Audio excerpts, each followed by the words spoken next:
In this quick video, I'm gonna show you how to make hierarchy chart in Word. First of all, open your Word document, then go to the top menu and click on Insert. Now look towards the right and click on Smart Art.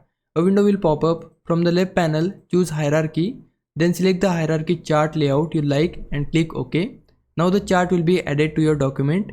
Next, if you want to remove the existing sample text, click on each box and press the delete or backspace key on your keyboard. Then click the small arrow on the left side of the chart.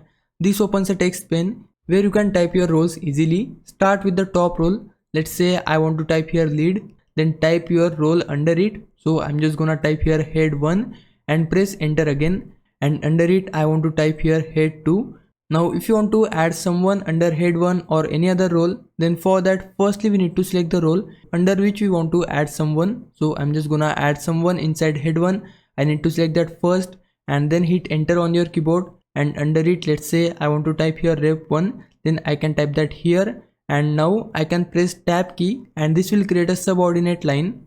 And for head 2 press enter again and enter the role which you want to add here, and you can press the tab key to create a subordinate line. After adding all roles, you can switch the layout by going to the top and clicking on Smart Art Design, then select a different layout style here.